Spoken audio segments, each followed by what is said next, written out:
muscle recruitment. It goes brain, spinal cord, and then muscle, and then you've got the sliding filament theory going in there. And is that basically where you guys were at, CJ? It's just kind of like 20,000 feet. Yeah, and we can pull from the two groups, because there was the 1.0 curriculum and what we're doing now. But well, I guess sure. I think this would be better if somebody wants to chime in and kind of if you could walk through your understanding or what you picked up from the class on the path.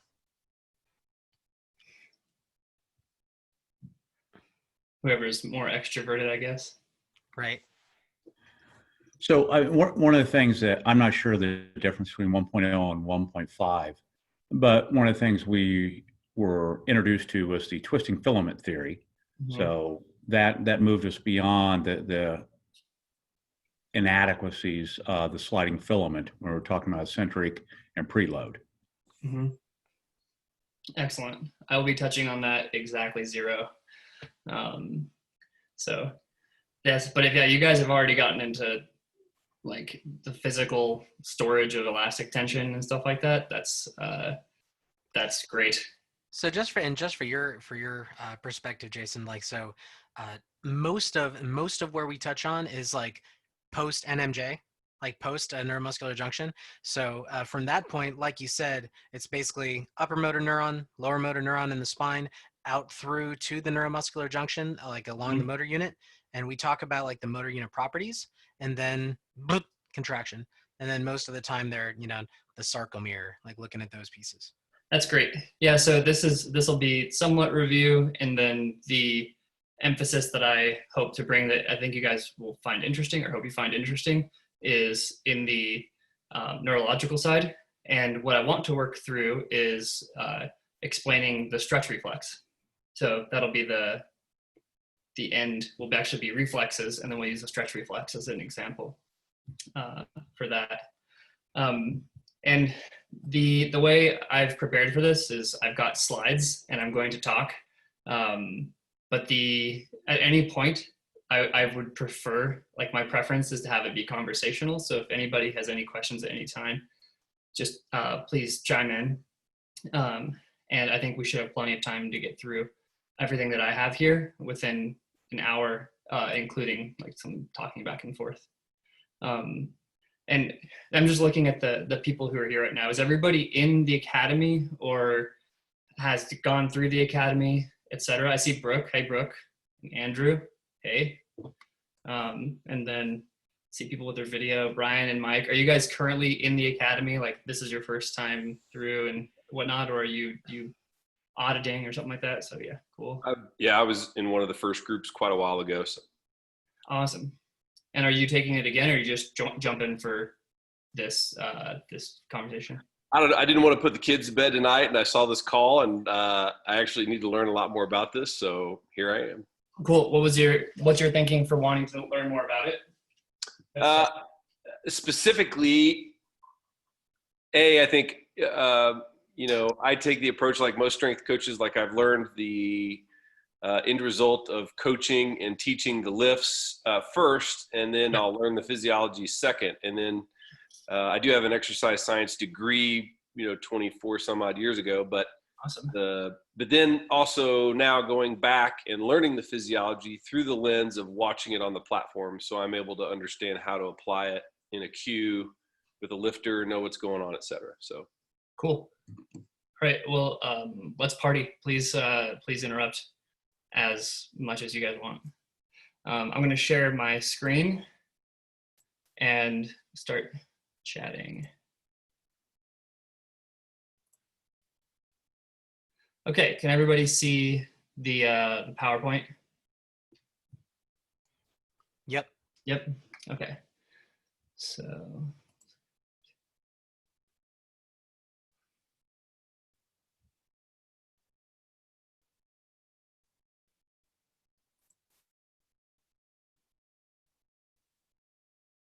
okay, so this should be full screen, these slides. I'll say in advance, I'm going to give thanks to my primary investigator at the lab I work at, where she let me use like 80% of these slides I took from her neuroscience class, and then added some stuff that's relevant to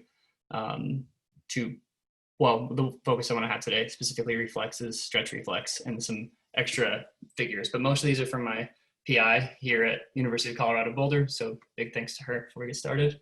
The basic overview for today, we're going to talk about how skeletal muscle contracts. That's very short, just a quick review. 2, the neuromuscular junction and motor units. 3, we're going to talk about neurons a little bit, and then the size principle in recruitment.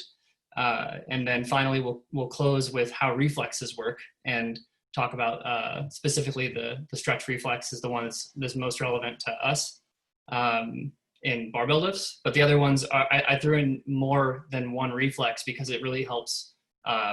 It helps to build an understanding of how reflexes work if you have multiple examples to kind of triangulate from, because it's all just simple wiring. And once you intuit how the wiring is applied to several examples, you can probably guess how it's going to be applied to other reflexes you might hear about in the future. So the goal of this presentation is for everyone to have a basic understanding of the Lego pieces that are the nervous system and muscle cells, and then how those things can be wired up in different configurations to produce reflexes. So let's get started with how skeletal muscle contracts. So this is the sliding filament theory. I did not put in the winding filament theory, but the basic physiology here, everyone should be familiar with. You've got actin and myosin. Myosin have, actually, let's see, who's currently in the academy right now? Let's see, so I can't see names here, but you with the glasses and gray shirt, you just raised your head or your hand. Go ahead and define the myosin and actin for us. Oh, crud. Sorry, CJ. Let's see. I'm trying to remember the, I mean, other than the size of them, I'm trying to remember exactly how I can't remember how they work as they contract and pull along each other. Small one?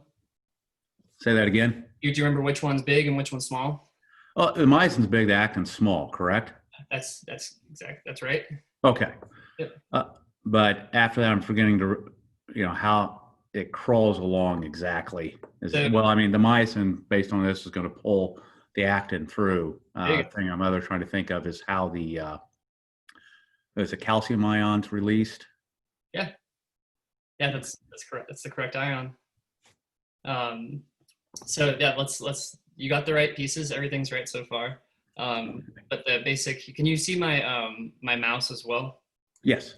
Okay. So basic structure of the sarcomere. You've got actin providing the structure that can be pulled together, and then the myosin does the pulling with a series of what's called a power stroke. Each power stroke requires the presence of calcium and ATP. Anybody want to chime in? Can anybody chime in and say what the role of calcium is in the power stroke? Taken exercise science in the last 23 years. I think that was how long it was for you guys. Yeah, I forgot that. So the calcium, in the presence of calcium, these little things called active sites on the actin are exposed, and without calcium, they're covered up. So with calcium, those active sites are exposed, and when those are exposed, the myosin head will grab and ratchet.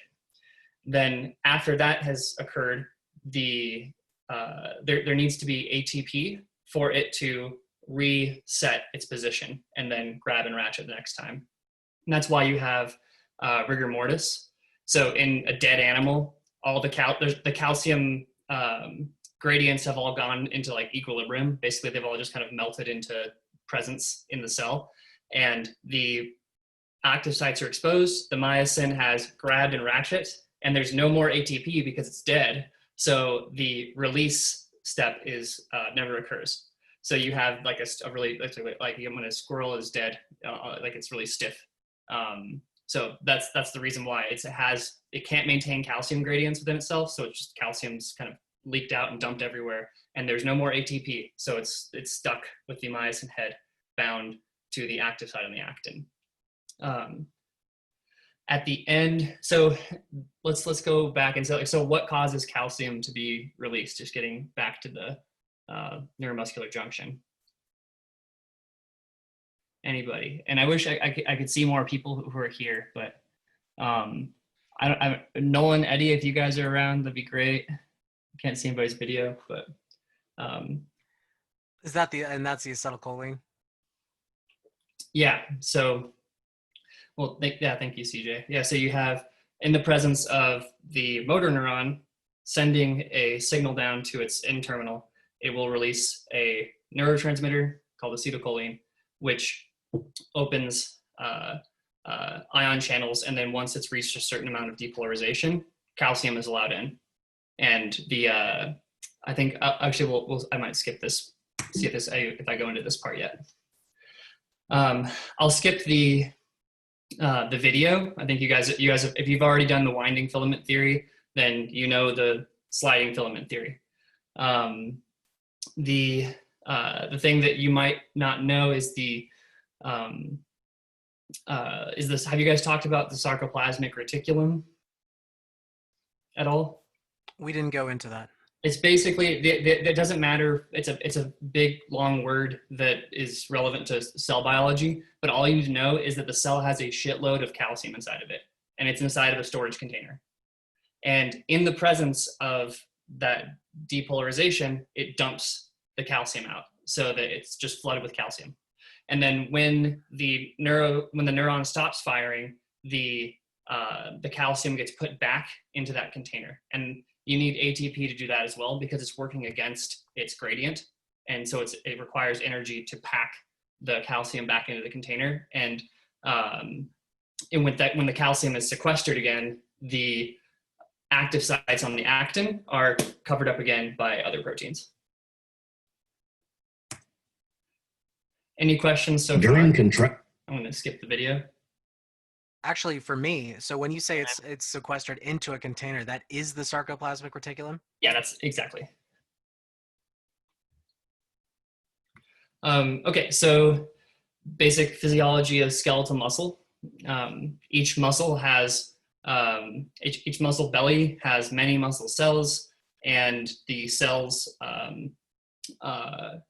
can be multiple cells joined together, or one cell. Depends on how many nucleuses it has and how it was developed. But the basic idea is those cells produce those contractile machineries, and then in aggregate, they're called muscle fibers. The tissue is packed full of these contractile proteins, and the physiology of moving your skeleton around relies on the contraction of this tissue. I got a quick question, Jayson. Yeah, what's up, Mike? Because the cell of a muscle fiber, in my mind, if you talk about a cell, I just picture biology and just a little tiny circle with the nucleus, mitochondria, and all that. But with that picture that you just showed, the cell of the muscle. Which one was this? Much bigger. Well, it says muscle cells, muscle fibers. I was always confused. Like, is one fiber one cell? So one cell inside the fiber that controls the whole fiber.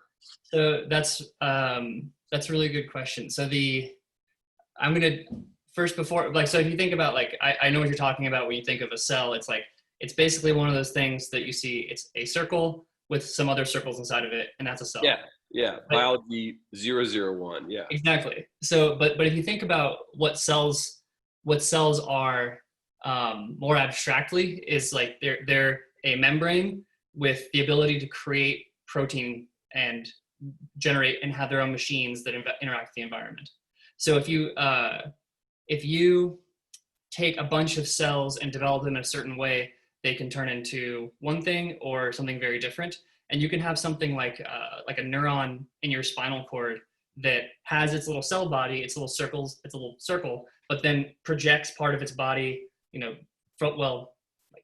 multiple feet, like a yard, up to talk to your brain. So you can have this thing that's like super long, or you can have a cell be like basically a circle or a circle with arms. Or in the case of muscle cells, through their development, they're going to turn into these elongated bodies because they just keep building these cross bridges of contractile machinery, and then terminate in tendons and ligaments, or tendon. But during development, to answer your question about how many muscle cells in a fiber, you can have multiple muscle cells, fuse their membranes together. So now you've got one long cell. It's like a single cell, but that was composed of multiple myocytes, which are the progenitor cells.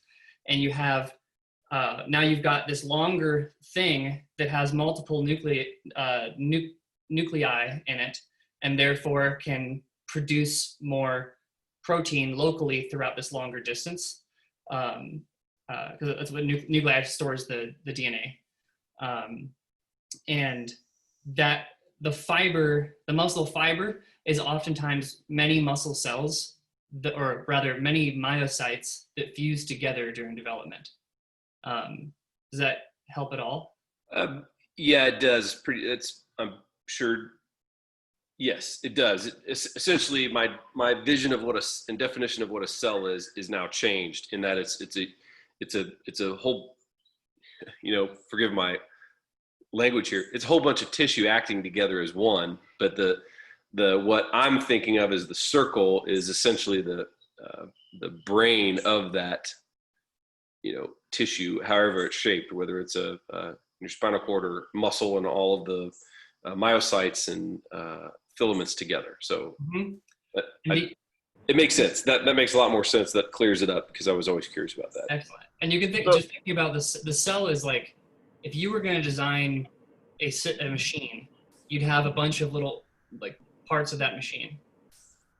You can have something that's like a red blood cell, where it actually, once it's done developing, it deletes its nucleus, so it no longer has a nucleus, and it just basically functions as a thing that takes oxygen from where it is in a high concentration and puts it in a low concentration, and that's it. It turns itself. It just loses its celldom. It loses its ability to make and generate new proteins. Well, largely because it deletes its nucleus. So you'd think, it's like all these cells, they all have these same parts. It's like not necessarily, because they can specialize in these roles where it's just like the body needs a thing that takes oxygen from one spot to another. Well, let's have this cell turn into just like a package that we can shove some iron and some proteins that allow that iron to react chemically with the environment. And then now you've got this thing that is basically an oxygen sponge. And now that it's an oxygen sponge, we don't need it to react with the environment, delete the nucleus, and it can just passively circulate through the circulatory system. And it's basically a sponge that's been made out of a cell line. And like in your brain, it's like you need, it's not a transistor, but you need something to do computation. So you have cells wire themselves up in a way that they can compute and output. So you get, in like skeleton is like, you need a rigid, like I-beam like thing. It's like they can do all kinds of different things, and it's just a matter of, in the way that like a builder would use whatever tools they can find. Biology uses meat. It uses meat, and it's just what kind of stuff can you do with meat. Okay, thanks. So if I could ask a question really quick. Yeah, what's up? With these cell Voltrons that we have, where it's like a bunch of different nuclei inside the myocyte, do those does every single myocyte span the entire muscle belly? Like, does it span from tendon from origin to insertion? I think so. I think so. There might be exceptions. I'm not sure if it's the case with intramuscular muscle fibers. I'm not talking about like weird muscles, like just like your normal muscle, right? Off the rack. Long head of the bicep, right? Yeah.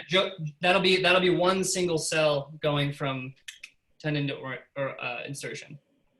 Fascinating. Okay, thank you. Yeah. Okay. So next, neuromuscular junction. You guys have covered this. So the neuromuscular junction is the synapse between the synapse of a motor neuron and of a muscle fiber. If you know what a synapse is in the nervous system, it's the same shit. It's just the anatomists got there first and called it a different thing. It's called a junction instead of a synapse. But if you think of it as it's just a synapse. There's two cells communicating chemically across some space, and that's it. So you'll have what's called an alpha motor neuron, which means it's the one that can control muscle fibers, contractile muscle fibers. They're based in the ventral horn of the spinal cord. If you guys have seen a spinal cord, it looks like a butterfly.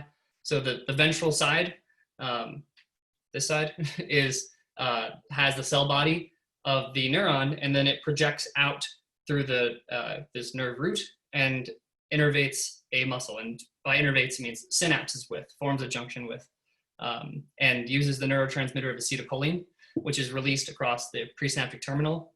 And the postsynaptic terminal is on this, here's a word, extrafusal muscle fiber, which is the muscle fiber as like strength coach that we care about. Those are the ones that contract and move your skeleton around. So if you think alpha motor neuron and extrafusal fiber, that's the barbell set that we care about. The motor end plate is just the name for the postsynaptic stuff. There's because the synapse is you've got this neuron which has an electrical gradient like going out from the central nervous system out, and then once it reaches the terminal, the terminal, it releases a chemical messenger, and the muscle has a collection of proteins that collect the stuff, and that's called the end plate. Any questions about that so far?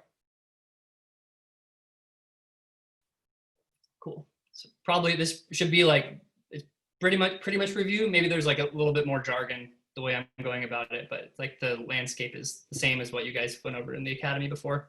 Now here's where we might be getting into more of the deets.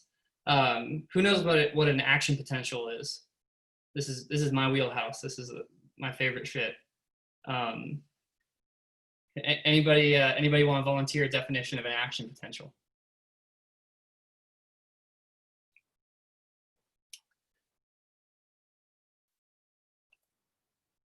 CJ?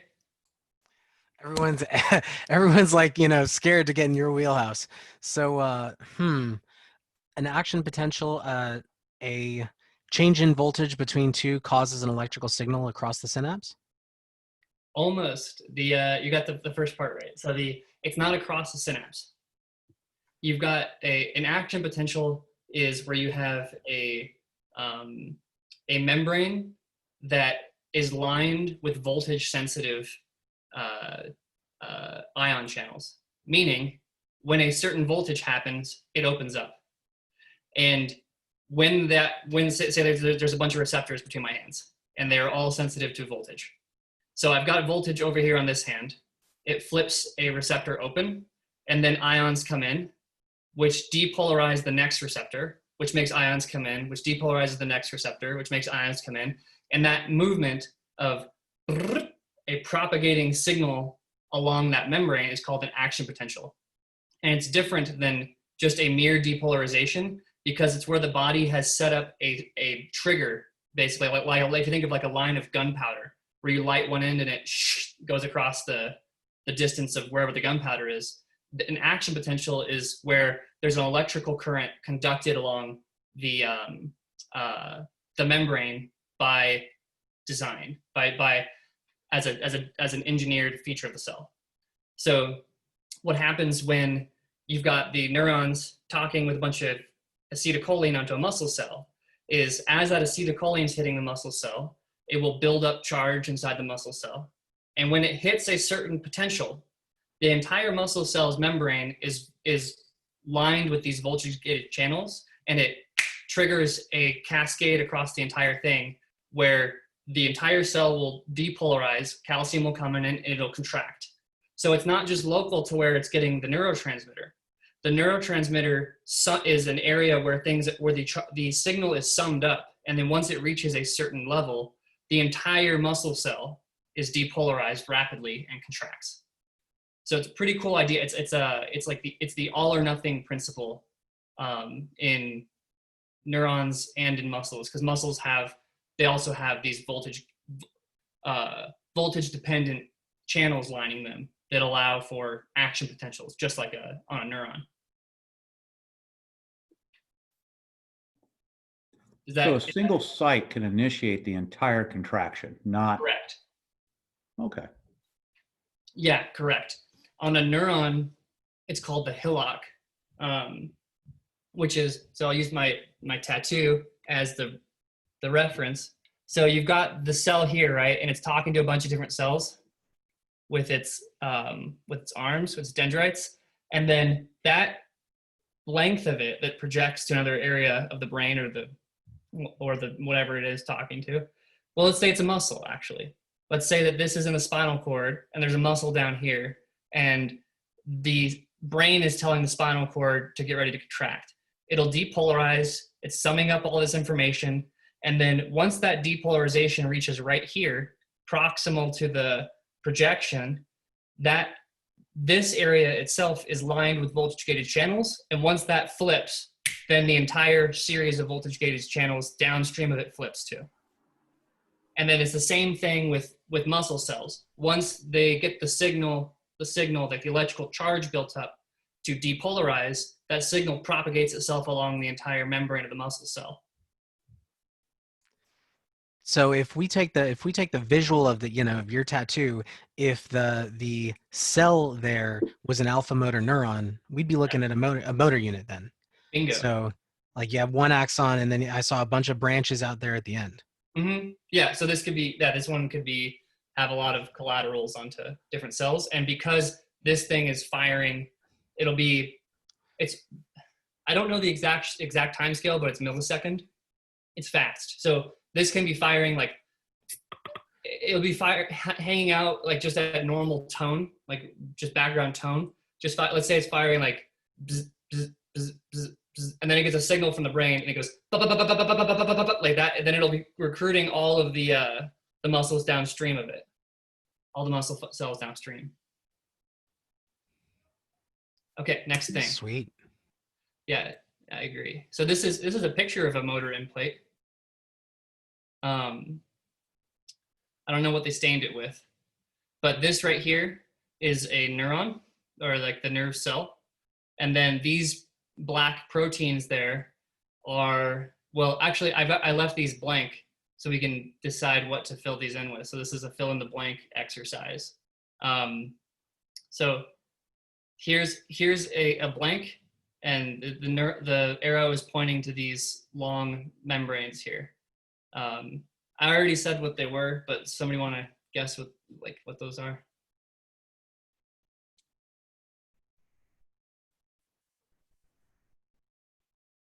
Is that the axon? Is that right? Bingo. Yeah, axon. Yeah. Yeah, it's the nerve cell. That would be the alpha motor neuron's axon. Yeah. And then what about these guys here? So this blank with these stained dark clusters.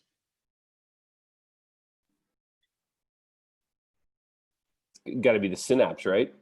Yeah, those are the end plates specifically. The end plates. But yeah, that's right. The synapse refers to the space in between. The space in between, yeah. Yeah, and then the end plate is that's what you'd see on the stain, where it's like a collection of proteins that are built to receive acetylcholine.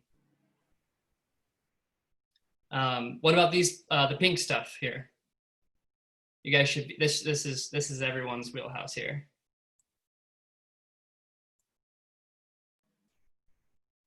That's the muscle fiber, man. That's the muscle fiber. And then here's this one. I bet you guys haven't heard of this one. 20 points for Gryffindor, or whoever knows what this one is. This amoeboid looking thing that also runs this way.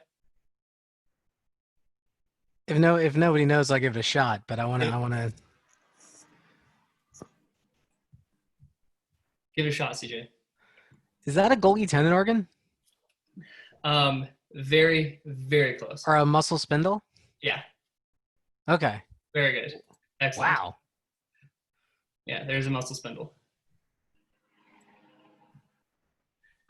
So this is the same thing we just talked about, but just at a different with different pictures and different magnification. This is here is an scanning electron microscope, where all these blobs here, you see all these blobs? Those are vesicles. They're like little bags of neurotransmitter, and those get released across the synapse. And this here is a muscle cell. So this is a neuron on this side of this chasm, and this is a muscle cell. And you see how there's these little dips into the muscle cell? That's because once this is depolarized, the electrical signal dips into the muscle cell. I forget what the hell those things are called. Do you remember what those things are called, CJ? Where the charge goes like in to the cell, like into the fiber. It's whatever. It's just the way that they're not porous, but they're arranged kind of like a lawn when you aerate it. So that like the signal going along the surface actually gets into the depth of the cross section too, so it's not insulated from the signal. But this is exactly the same thing. This is a neuromuscular junction, but very close up. And again, the same thing. It's a T-tubule. That's what it is. So it's just the outside of the muscle cell. So here, let's go through this real quick. This would be a neuron. This is a muscle cell, and see how there's all this like wiggly stuff here, wiggly membrane with these pink dots. That's this stuff on the muscle cell. It's part of the muscle cell. It's just a ton of proteins are shoved there because they have to be able to receive acetylcholine and do something with that signal. And then once you get depolarization, you get an action potential, and that dives into the muscle cell, which then causes calcium to be released, and then you get the whole contraction, the cross bridge cycle. And then once the electrical signal ends, then the gas is taken off your foot is taken off the accelerator, and the cell stores the calcium again and waits for the next depolarization. For fun, this is about the timeline of contraction. So here's the action potential, and then that's the electrical signal, and then the actual muscle contraction. And this is in milliseconds, so millisecond being 1,000th of a second. So this is about a 10th, maybe a 15th. Would that be? Whatever, like a 1/7 of a second or something like that, until its maximum contractile strength after the action potential has occurred.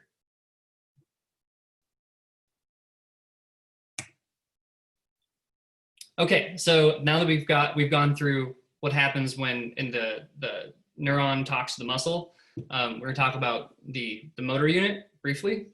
So the motor unit is the alpha motor neuron and all of the muscle fibers it innervates. So you get one muscle, like CJ, I think you said that we were talking about the motor. Yeah, CJ's point about like once you have a cell depolarized, then it talks to all the muscle cells it's connected to, because that's the all or nothing principle. Once you have an action potential, it propagates through the whole cell, unless there's another cell interrupting it and stopping it in the middle of it. But left to its own devices, 99 out of 100 times, that's the wiring, that's the design of the neuromuscular system. You get all or nothing recruitment. So the motor units are of different sizes. Does anybody want to tell me what that means? To say like there are different size motor units?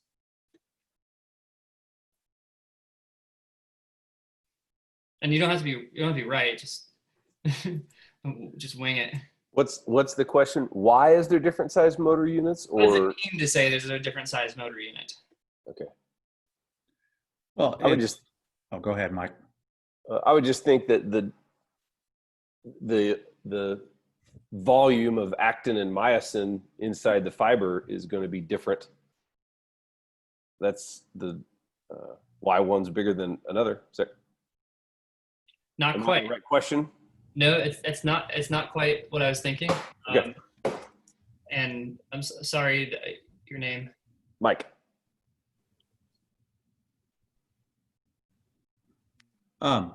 So, when you're talking about, the size of it, a small one is going to be involved with something like doing dexterous activities, and you're going to need that fine control, whereas a large one could be like a gross skill, like having my rectus femoris fire off. Yep. Would that be more along the lines? Yes. And what does it mean to say it's big or small? Say big or small? Mm-hmm. I would think that small was the number of units it's going to impact, right? And then a large one will have, because it needs a greater recruitment, such as firing my glute. So it's going to have more of those. It's going to need to innervate and fire off. Bingo. Yeah, and it's nice to differentiate those things, like like what Mike was saying, like the size of the fiber is going to have more strength output, but when we talk about the motor unit, most of the time that I've heard people talk about the motor unit, the size is given a neuron, how many fibers are recruited. So a big motor unit would be, like this says, up to 2,000 muscle cells innervated from the same neuron. And a small motor unit would be as few as one muscle cell innervated by the same neuron. Then let's talk about the recruitment of those units. So for lifting light weights, you need few motor units. I'm hoping that this is intuitive, but if it's not, then I'm happy to break it down. But it's like you need less motor units to be able to lift a light weight than you do a heavy weight. Is there's not like perfectly clear why that would be? Then we should definitely talk about that too.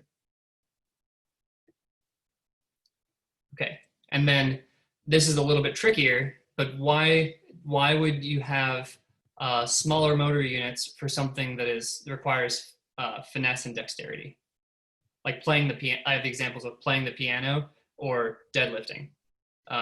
So why would you need to have playing piano? Why would you need to have small motor units?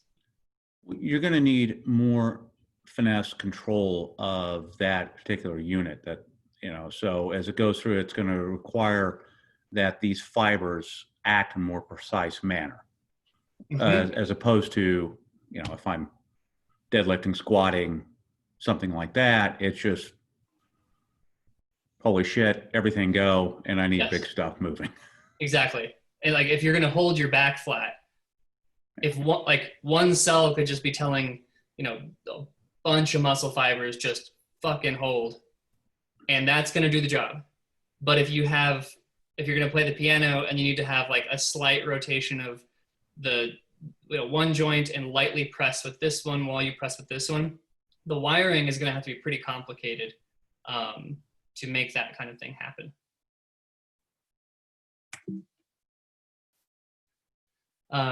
So we talked about, we didn't talk about signal summation.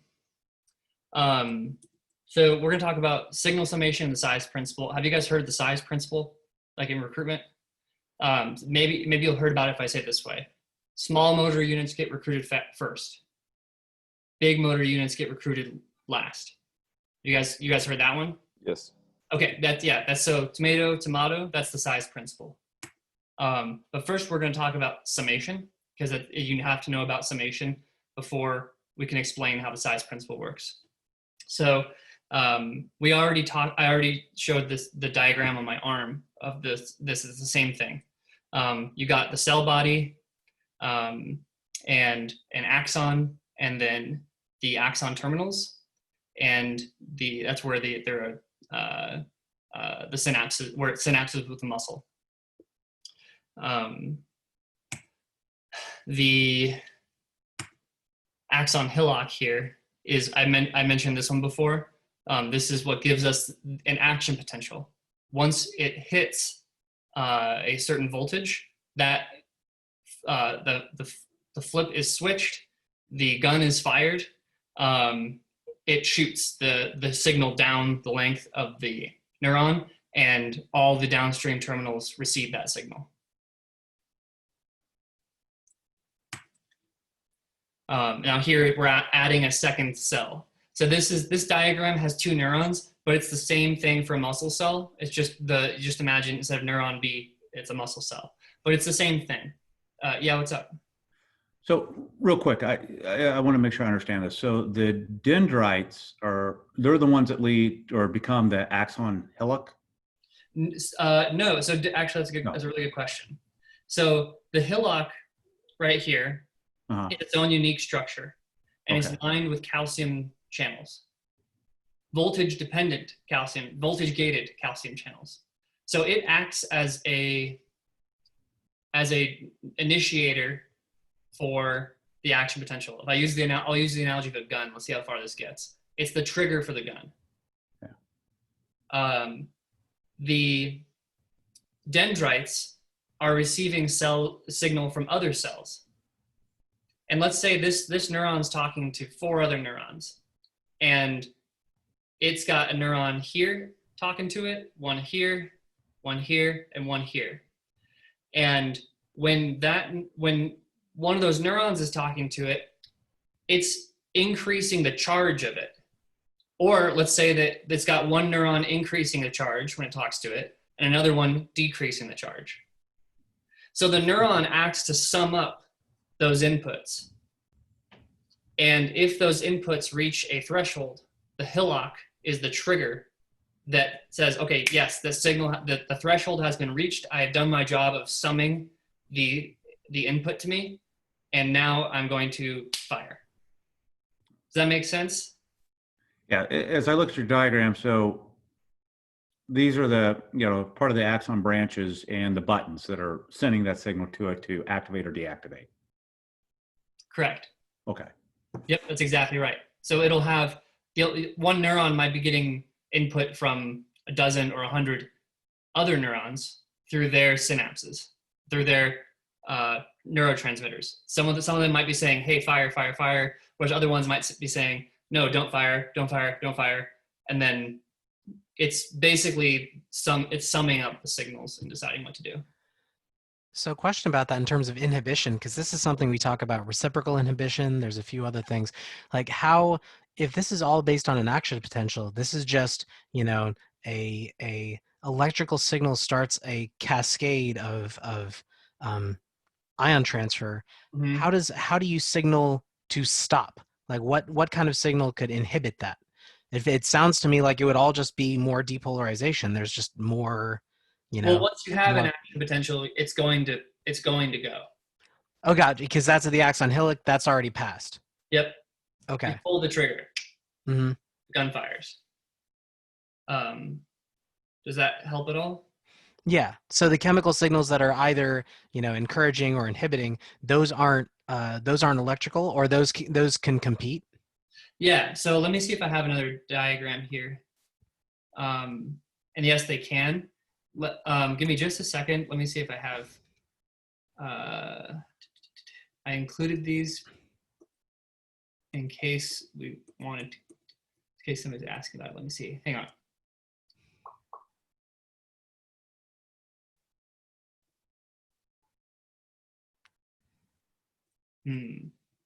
So yeah, let's go. Let me find one that has all the basic ions. So here's an example, CJ. So here's the cell membrane of a neuron. It can be a dendrite. Let's say it's dendrite. So it's this is inside the cell. This is outside the cell. At rest, the cell has a certain concentration of different ions. So if it opens up a channel that's specific to say, sodium, then sodium, it's already created a situation where if it opens up, sodium will come in. So what the cell talking to it can do is release a neurotransmitter that opens up sodium. That will make it more likely to fire because sodium has a positive charge. Now, if another cell wants it to not fire, it could have a neurotransmitter that acts on a chloride channel, because the gradient the neuron has established is such that if a chloride channel opens, the chloride will go in. And which is the negative. Correct. And then there are more ions involved and different variants of the receptors, but that's the basic toolkit it has.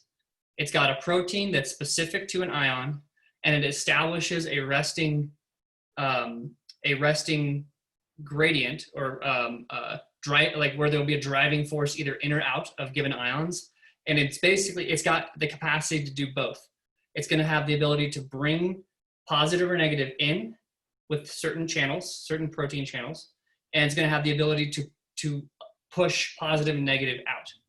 And it depends on the signals it's getting, what happens. And so you can have one that's letting chloride ions in while the sodium's coming in, and then the net charge at the hillock might be totally unchanged. Tracking. Cool. Yeah, thanks for asking. It's tricky, And but What you're important. finding, so the anion is always going to have an inhibitory effect, as a general rule. I think it's, well, no, because, Maybe. no, it's actually, no, I think that is safe to say. The only time it wouldn't have an inhibitory effect is if it's leaving. Because sometimes when an anion channel opens up, it pushes anions out. Yeah. Okay. So, but that's correct. Yeah. So let me give you a more precise rule, but I think that's you got the right idea. The more precise rule is that when the voltage inside of the cell reaches about negative 60 millivolts, it fires. When the voltage at the hillock reaches that, it fires. It rests at about negative 70, negative 80. So it has to be, the voltage has to bump up for it to fire. So yeah, an anion would inhibit because it would push the voltage down, and an ion would push it toward excitation. I hope that is not more confusing than it is helpful. Okay. So now that we've got that, we can talk about the size principle. So you guys I saw a couple people nod when I was talking about the small ones fire first, the big ones fire last. So this now that you understand the recruitment, sorry, not the recruitment, but the way that charge is summated inside of the cell body, and then it depends on what happens at the axon hillock, whether or not it fires. Now you can make sense of how why the size principle is what it is. So basically the basic situation is size principle. You got a small neuron, it's going to innervate less muscle cells because it's smaller. You basically have no choice about this. It's not like you can only get, like, biology has to do what it can. And if you want a bigger cell to do more stuff, you got to make it big. So you have this, or a cell that's really big that innervates a bunch of neurons. It's a larger cell. And here's why. These larger cells fire later. So let's say that this is an inner neuron. It could be a neuron from the brain. But either way, you've got your alpha motor neurons here that are telling your muscle to contract. This is a small alpha motor neuron. This is a big alpha motor neuron. And they have their own resting gradient. Now, if this one sends a signal to both, it's got two synapses, one on the big one on the small one, and it sends the same amount of neurotransmitter. A given amount of depolarization here in the cell will have a bigger effect of the charge way over here because it's smaller. That's you can intuit this. Let's say there's 100 ions that go inside the cell.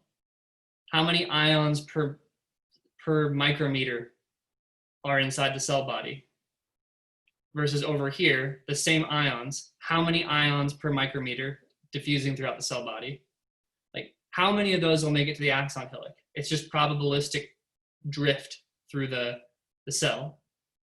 And if you have a longer area to cover, the given amount of charge will dissipate. So you need more total stuff going on inside of the big ones to reach the firing threshold of the hillock. And here's a little diagram of that. So up is positive charge. And this little dotted line is the threshold for an action potential. So here's this purple line is when neuron 1 talks to neurons 2 and 3.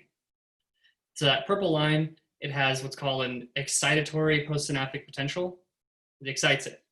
So this is what happens in the small one. It bumps the charge of that guy up, and it reaches an action potential, meaning it fires. This one, it bumps it up a little bit, but it's short of the action potential. Doesn't fire. It needs more input to fire. It needs more of the nervous system saying, okay, recruit for it to actually go. So the threshold between the two is the actual voltage threshold to trigger an action potential is the same, Yeah. but it takes more gas on the front end to get to that threshold if you have a bigger motor unit, Yep. or a bigger cell. Yep. And it's just diffusion. So you put a certain number of ions in. You know, how many of them are gonna, what's up, Andrew? Kind of sounds like a capacitor. Can you, go on, yeah. How's the microphone volume? I can hear you fine. Okay. Well, so if you put the same voltage over two different capacitors, one bigger and one smaller, it will take longer to charge up the bigger capacitor, but then that bigger capacitor is going to have more potential. Bingo. That's a really good analogy. So I have a question. When we're trying to create strength gains, what's added when we're getting stronger? The small diameter motor neurons or large diameter motor neurons? So I don't think you're going to add any. Okay. That happens in development, and then it's pretty much done. So then so really all you're changing at that point is the muscle fiber size and the volume of muscle fiber. Yeah, you can. So here's what you can. Yeah, exactly. So the muscle is going to have the most adaptive. It can adapt a lot. However, what you can change in the nervous system isn't the number of cells that are talking to the muscles, but you can, like, what learning is when you learn the movement, you're going to get more efficient at recruiting. So if you could do something, this is how it works in a lot of circuits. You get this thing, a principle of like fire together, wire together. Have you guys heard that? No. It's just basically there are mechanisms so that if this neuron is always talking to this neuron and they're talking all the time, that neuron the downstream neuron will become more receptive to that signal. So it can be, you have plasticity in the learning, in the skill of the one neuron recruiting another one, but you won't get another neuron to join and then sprout out your spinal cord down to your muscles. So this, from an applicable standpoint, I train a lot of youth, 14-year-olds.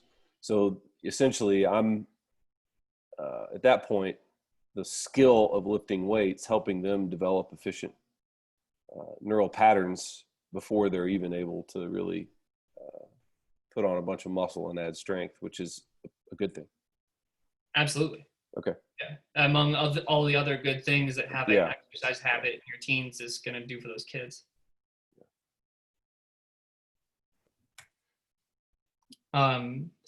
This is just what we talked about.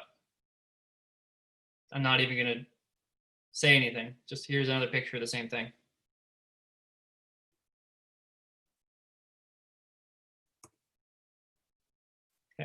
This is the diagram I was looking for, CJ.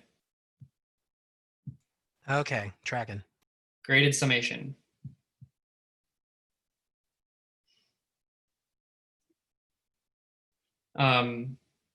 If you want to get more, if you want to learn more about this stuff, write down this word, the length constant. If you don't, then definitely don't. But it's kind of boring, but it's the mechanism of how much voltage goes how far and what is lost, how that potential degrades.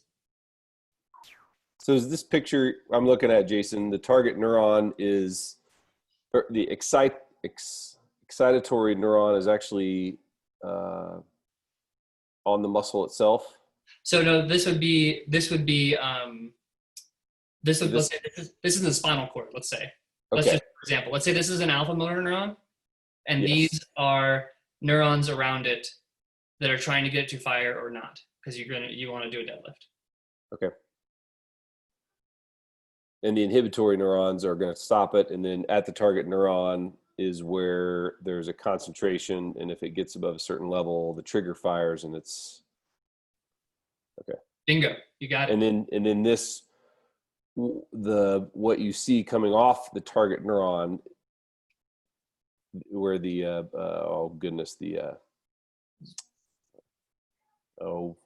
Axon. I can't remember what they call it. Axon. That's right.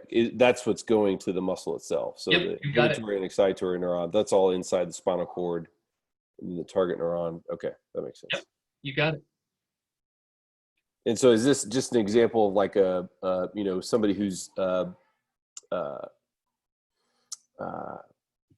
dropping too quick in the squat, so the eccentric phase, there may be an excitation, and then all of a sudden it's like, oh shit, I'm going too fast. And then there's an inhibition. So that's part, and this is very general layman terms here, I guess, but yeah, that would be part of that process is what's going on in the target neuron, the signals it's getting, and then sending that to the muscle. Bingo. Okay. Yep. That's exactly the picture. So it is almost 6. I'll try to speed up so we get done by 6:15. Is that okay? I would like to get to stretch reflex. It's okay by me. And guys, if you had to step off, we're recording this and we'll get this out too. Okay. So I'm going to skip the ionic driving force. Skip question mark? Yeah. This is Whoa.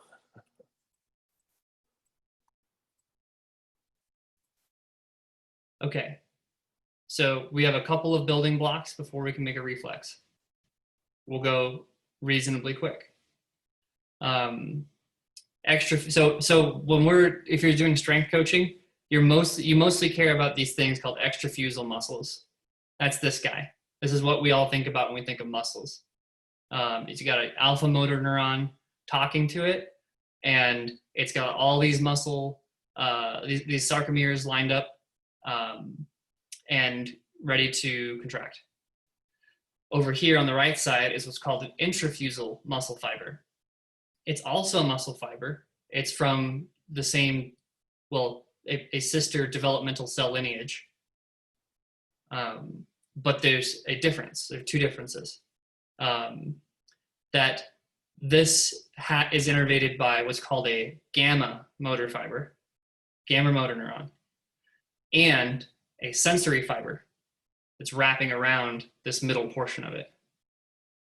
So this is what's called an intrafusal muscle fiber, is what's called a spindle, or rather a spindle is the whole contraction here. And the spindle, so let's do this really quick. So the important thing to think of for a spindle is that it has this sensory fiber attached to it, and then that's how the nervous system can tell how much stretch is going on in a muscle belly. So you'll have an extrafusal muscle fiber here, and then a spindle here, and they're all in the same big belly of muscle. That way, it's not only your brain tells your spinal cord to tell your muscle to contract, you've got these proprioceptors in the muscle belly telling you about the tension state of the muscle. So it's a sensory organ. It's a proprioceptive organ that brings that information back to the spinal cord. And then now we can start talking about reflexes. So here's what you need to have a reflex. A reflex just means you don't need a brain for it. You could put your brain on a shelf and it would still work. Okay? So you need sensory input. In the case, and what we care about for the examples we're talking about, we're going to talk about the muscle spindon and the Golgi tendon, which are stretch detectors in the muscle belly and tension detector in the tendon.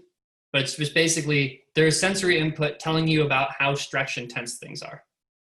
Then you have the output, which is the alpha motor neuron, which you guys are familiar with.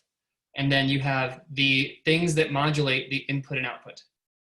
So you have a gamma motor neuron, which is here. Notice how it's attached to some contractile tissue there. It's attached to some sarcomeres. It adjusts how sensitive that sensory fiber is by making it contract or relax. So it calibrates, here's how much stretch I expect. And then the sensory fiber tells the nervous system, here's how much stretch we're getting in relation to how much you expect. And that's the function of the spindle. So I know that's a lot of shit. So we're gonna go through examples of it. We'll start with the stretch reflex. This is the one I really wanted to get to today. So stretch reflex involves the muscle spindle, and the muscle spindle has this level of spontaneous activity, meaning it's firing at a certain base rate. So any deviation from this rate carries information to the central nervous system. If it fires faster, that means it's being stretched. If it fires slower, it means it's being relaxed. So up or down is both information the nervous system uses. So as an example, let's say you're going through an old house and you're pulling on a door. It's a stuck door. And you pull really hard, pull really hard, pull really hard, and then it suddenly releases and you come back, but you don't hit yourself in the face. Why don't you hit yourself in the face? And you don't need a brain for this. We'll just talk about the reflex. Andrew Jackson, why don't you hit yourself in the face? Because you push back, you stop it. Exactly. That's my guess. That's exactly right. And it's actually because there was an unexpected shortening of the bicep and lengthening of the tricep as detected by the muscle spindle. And that is wired to the alpha motor neuron that controls the bicep or tricep respectively to compensate. So you don't need a brain. The brain is basically saying, here's the motion you're going to do, alpha motor neurons, and here is the amount of stretch you should tolerate. Here's how stretched that muscle belly should be. And then any deviation from that, there's a quick reflexive feedback loop to compensate. They can do one more example of a situation. Say your little brother is 5 years old. He says, close your eyes, or open your hands, close your eyes. You get a big surprise. And you do that, and you're expecting him, he's got a bag of M&Ms. You expect him to give you an M&M, but he puts a 10-pound weight in your hand, and your hand goes down and back up. The reflex of the stretch reflex of, I was expecting something that weighed a couple grams and I got something that weighed 10 pounds, calibrates for that. Same thing with like pouring water out of a gardening can. Like as the weight changes, you don't fluctuate wildly out of when you pour water out of a watering can. Because the spindle is controlling the activity or it's weighing in on the activity of the alpha motor neuron. So I got a question. Applying that to like a squat. Let's say you have a client who is really hip dominant in their squat. And so they're probably leaning over a little too much. They don't get enough of their knees forward. I have a couple clients like that. Mm-hmm. And then you catch it and you try and retrain their squat. And so you're increasing the back angle. They're going to be a little bit more vertical. Mm-hmm. There's a learning period because the brain has learned what you're telling me. The brain has learned, hey, this is what you should expect when you're doing this movement. And then all of a sudden you change that or make it less. You have to relearn. It has to relearn the stretch reflex. So it might not actually be a true adaptation as much as just relearning the squat for a while. That's what I would think. That's what I think is happening. You have to relearn you have to relearn an optimal stretch reflex. Okay. This is still the same reflex. So here's okay, so here's the reflex. So check this out. Now we're going to we talked about sensory neurons, alpha neurons, and muscle cells. Now we're going to put them all together and build a reflex.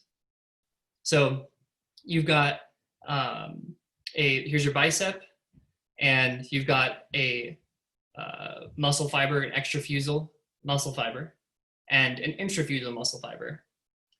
So you've got the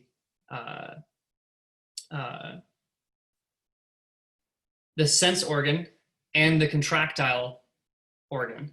The sense organ is communicating about the state of the contractile organ to the spinal cord. Now, here's we're adding in to the diagram, come over here. The spindle is, this is a sensory neuron, is communicated because it is a sensory neuron, both forms the spindle, that thing that was wrapping around, detecting stretch, and then is wired up directly to the alpha motor neuron. This is also a neuron, but it doesn't have its cell. Notice how its cell body is not like this one. Its cell body is off to the side of this line. You guys see that? That just means it's a different design for a neuron where you don't need to do all this signal summation shit and do kind of commutation basically, and then fire. It's got a wire going from that muscle to its own alpha motor neuron, and the cell body has in development just basically removed itself out of that pathway. It's still sitting there because it's doing all it needs to keep it alive, but it's removed itself. You can really think of that circuit as a wire directly from that sensory that muscle spindle to the alpha motor neuron.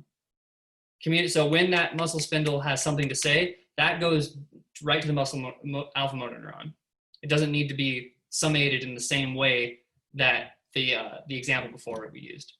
Okay, so it's actually a more simple design if you think about it that way. You could kind of eliminate this cell body here in your mind, and you would have a correct wiring diagram.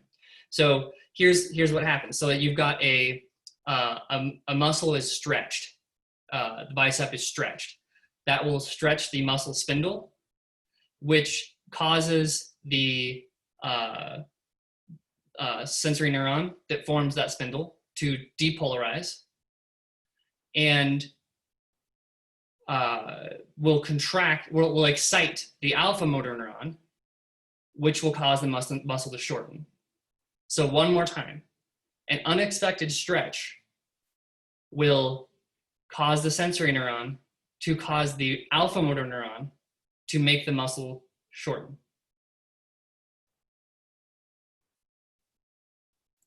So everybody, so far so good? I think so. Cool. And that's the nature of reflexes. That's called a monosynaptic stretch reflex because there's one synapse. There's the sensory neuron, There's the motor neuron, and that's it. There's no intermediate stuff. There's no other signal summation going on. It's just that. Now, okay, and this works both ways. So on a default state, like I said, there's the spindle has a certain amount of tone, right? It's got a certain firing rate. More firing means it'll recruit the alpha motor neuron harder because it's an unexpected stretch. Less firing means it will recruit it less, but it always has some base level tone. So in the example of the door, you're pulling on a door that gets unexpectedly loose. The tricep stretches unexpectedly, which increases the activity of the alpha motor neuron, make it not keep bending, to make it stay where it was, so it contracts. The bicep shortens unexpectedly, which decreases the activity of the spindle, to make it so that the residual amount of work it was doing, the amount of tone it was giving to the alpha motor neuron is reduced, so that it stops further contracting, shortening. So it just stops both sides of that motion. And well, are there any questions about that so far? That's the stretch reflex. Sounds good. Okay. So once you've got that basic wiring, the only other part you need to know is like, okay, so what's controlling the gamma motor neuron that tells the muscle spindle, hey, here's the range we want to use you at. That it's the brain or the brainstem, but it's the whatever movement pattern you're doing not only communicates to the alpha motor neurons to contract muscles in a certain way, in a certain order, a certain intensity, blah, blah, blah. It communicates to the gamma motor neurons. Here's how much tone you should be, here's how much range of stretch you should be expecting from your spindle. And that way, it's not like anytime you lengthen a muscle, it just stretch reflex kicks in. It's like, no. It's like if you are intentionally expecting this to lengthen, a stretch reflex would not be helpful. That'd be very counterproductive. So the brain is telling the gamma motor neuron, hey, reduce the tension of the spindle.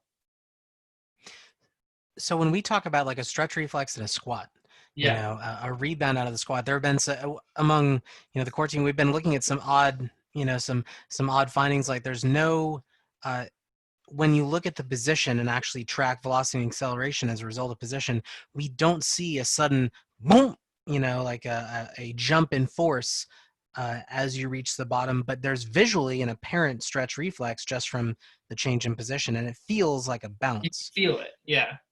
Now, is that bounce actually like modifiable? Like, can I do anything in terms of how I think about the movement or in terms of the gamma motor neuron that would actually change the stretch reflex? Or is it, we're having a question here, like, is this in the same that the, like, kicking out your knee when you hit it with a hammer is a stretch reflex, or it is a reflex? Yeah, it's a reflex. Is the squat a reflex in the same way?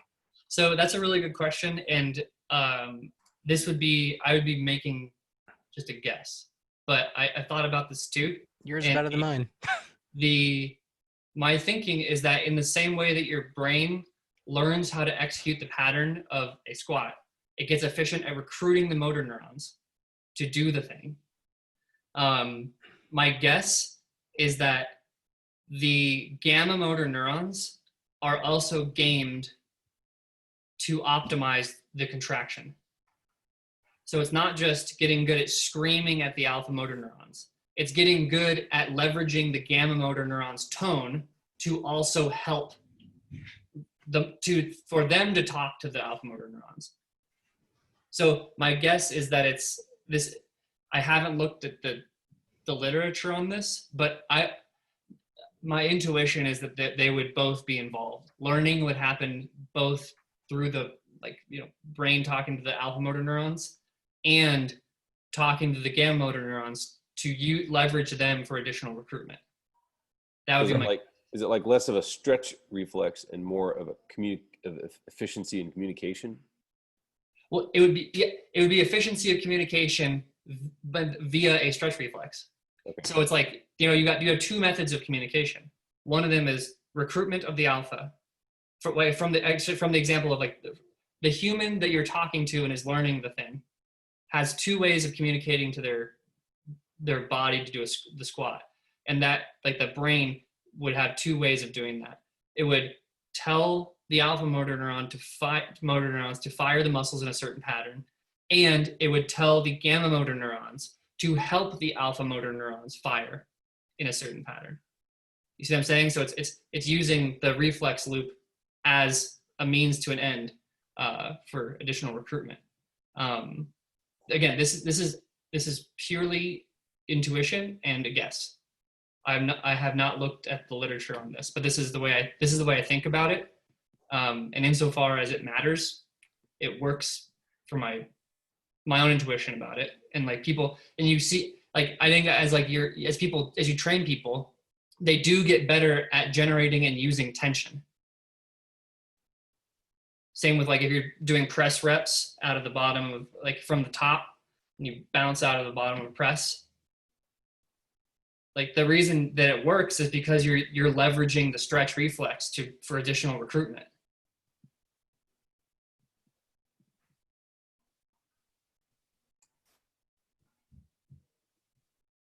Here's just another example of spindle. Here is it firing. So let's say this is like a default. Here's the default firing rate. Up, up, up, up, up, up, up, up, up. And then it's contracted. It's very inactive. It's stretched, very active. So this is just another diagram of the muscle spindle. Same thing, muscle spindle. It's just this has added the spinal cord into it. So you've got your gamma motor neurons here. These black wires are adjusting the sensitivity of the stretch detector. And then the stretch detector is bringing the information back to the spinal cord. Super cool. Yeah. I have more examples of reflexes because I thought they were helpful for learning, like, about reflexes. I'll do them extremely quick. This is just an example of what's called a polysynaptic reflex. So it means more than one reflex. So similar idea, you have a sensory neuron. This is like if you step on a nail or something, and signals pain. It can be wired up to interneurons in the spinal cord. So it could, it would go to that interneuron, which talks to the alpha motor neuron. So the sensory neuron excites the interneuron, which excites the alpha motor neuron. And you might think, well, why the hell would they do that instead of just having the sensory neuron talk directly to the alpha motor neuron? It's because when you have multiple, when you have the wiring from one sensory cell to multiple interneurons, it can be sending different signals to different alpha motor neurons and coordinating more complicated reflexes. I forget the name of it, but there's actually a reflex where it's like you have a looming stimulus visually. Your brain, you don't need a brain. You can jump or move yourself out of the way, which is a pretty complicated motion, just by reflex, because there's the wiring of, this stimuli is excitatory toward these alpha neurons, and then it excites an interneuron that's inhibitory toward these other alpha neurons. You can actually create a movement that's more complex than just a withdrawal or just a monosynaptic stretch reflex, where it's just a modulation of the one direction. Exactly. And this would be a crossed extensor reflex. So you have an agonist muscle and an antagonist muscle. If you had the same sensory neuron exciting both of them, you wouldn't get a withdrawal. They would just both be tighter. That's not productive. But what you need to have are multiple interneurons that will contract the extensors and inhibit the flexors, or vice versa, depending on the reflex. Okay, so that's basically it. There's another cool one that it's the Golgi tendon reflex. It's basically like when the tendon of the muscle. This is a little different than the stretch reflex, because the stretch reflex is kind of calibrated to how long you want the muscle belly to be, et cetera, et cetera. The Golgi tendon reflex is just in the tendon, which is less malleable than the muscle cell. And it's just, if there's so much tendon that it's crushing the nerve fiber here, it'll tell the brain, and the brain will inhibit things like if you're trying to pull something that's going to rip your bicep off your arm, then a functioning Golgi tendon organ will cause your hands to fail their grip. That's what the wiring is for. So that's like a damage control one. Here's an example of that. Again, polysynaptic reflex. Does anybody have anybody want to chat more about this stuff? Because otherwise I think we can be done. I feel like we got through all the cool stuff that I have planned. I was just hoping to get through reflexes, and we were able to do that. I'm real curious about what's the short story on mobility. So tying in with what you were talking about with the muscle spindles, and if you have lack of range of motion, I'm assuming that muscle just hasn't been trained to move through that range of motion. And so, how does what you've just talked about tie into mobility? And then what have you learned in your studies that help what are the most effective ways to improve it? So this is the most effective ways to improve mobility would not come from me taking a neuroscience class or playing around with rats. But from what my estimation in mobility is you have two things. Thing number one is neurological. Like they have to learn how to occupy a position.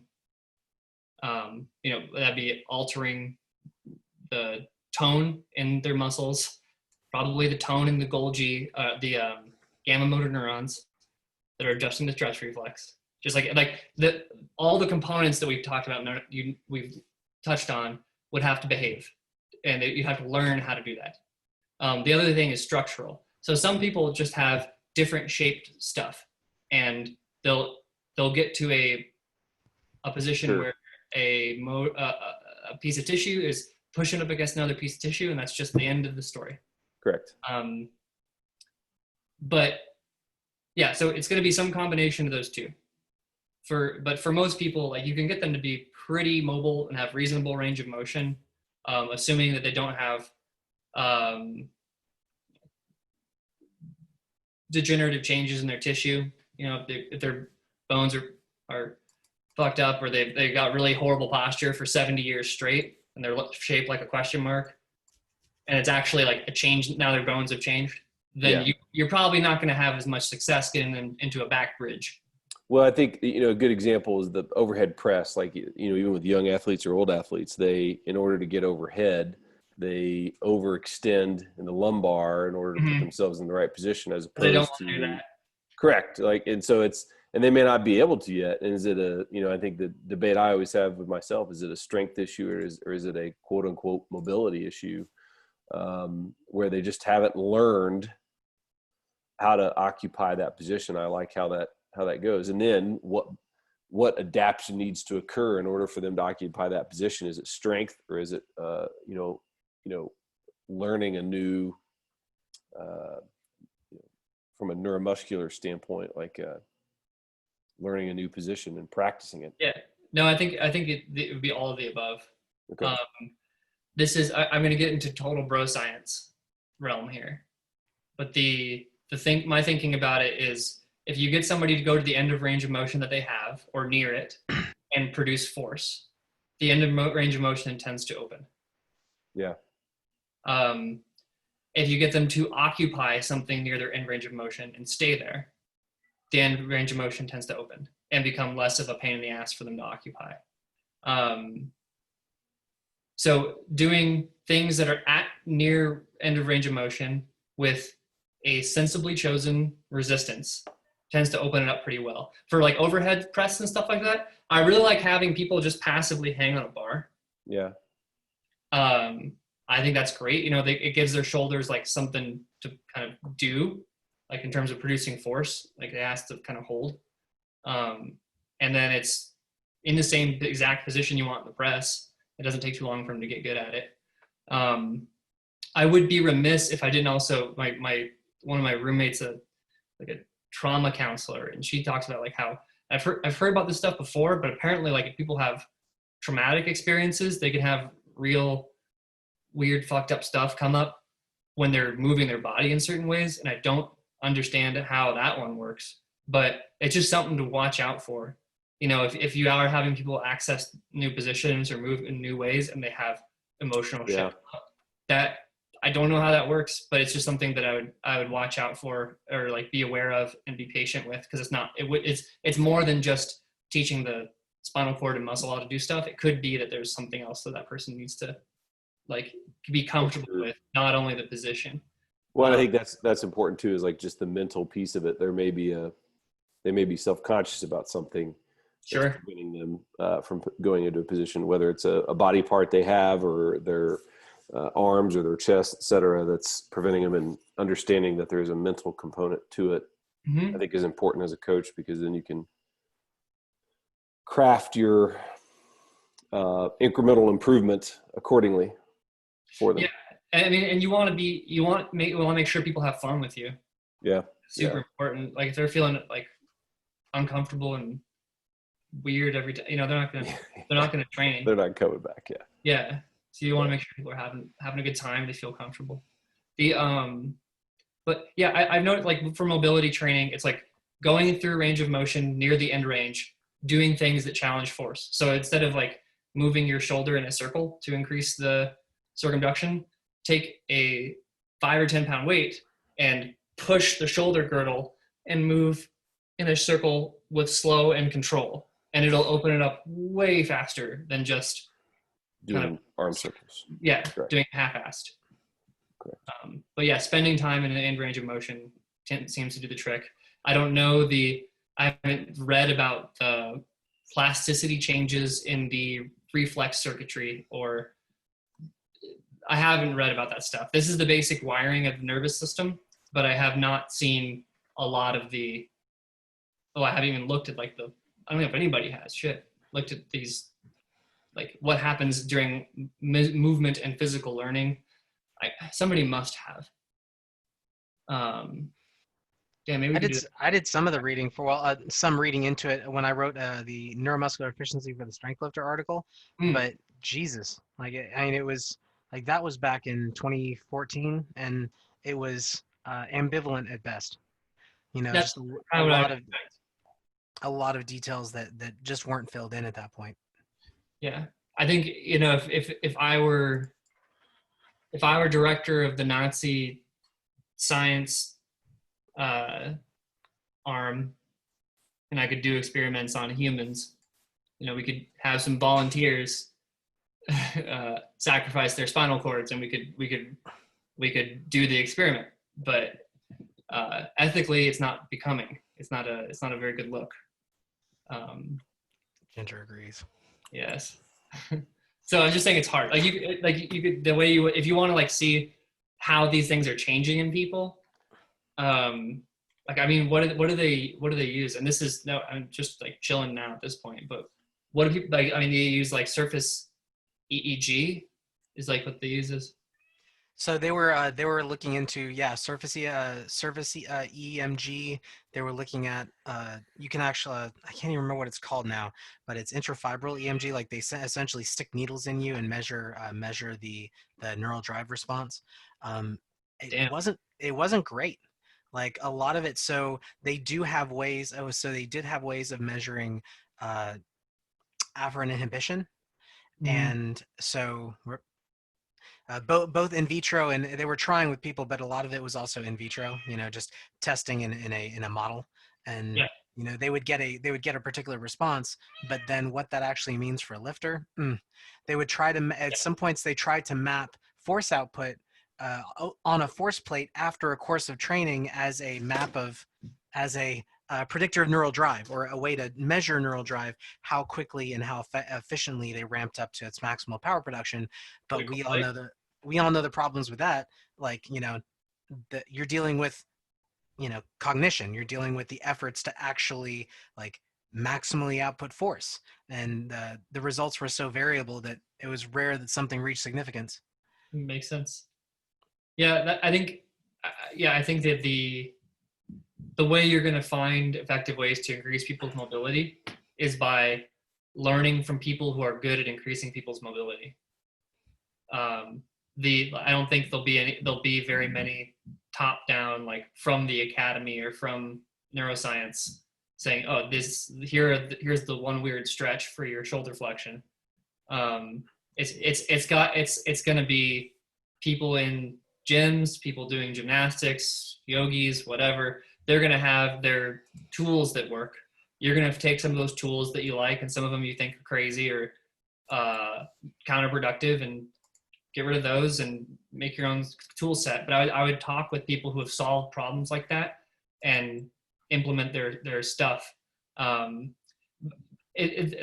biology is fun to know, especially like when you understand the wiring and the tissue biology. It's especially helpful when people have diseases, so you can understand what's going on with them at a little deeper level, you know, just when they come to you. It's interesting. Like if you're interested in abstract ideas and you're nerdy, like, you know, all of us are, this stuff's really cool. But as far as like, you know, what's practical to increase your mobility, it's probably not going to come from really detailed plasticity model in neuroscience, for example. It's going to be, you know, the practical tools, you know, how much weight to put on this range of motion and how you're going to load it and progress it. And I think people have already figured this stuff out pretty well. You know, if you talk to somebody who's been a gymnastics coach at a decent level for a couple decades, they're going to have pretty robust ways of getting shoulders open. You know, at least in their demographic and all that stuff. Hopefully is that helpful? Yes, thank you. Yeah. All right, boss. Well, guys, well, thanks for hanging out and talking about neuroscience. This is my favorite thing to do. Seriously, Jayson, thank you. Like there's a lot of that I was like, that's how. So yeah. Thank you. I'll catch up with you afterwards for you know, some really neat stuff to do with the recording. Thanks, Brian, Mike, for chiming in. Eddie and Nikita had to leave halfway. For all the other folks listening to the call, thanks so much. Yeah. Thanks, Jayson. Hey, guys. Thank you, Jayson. Thank you.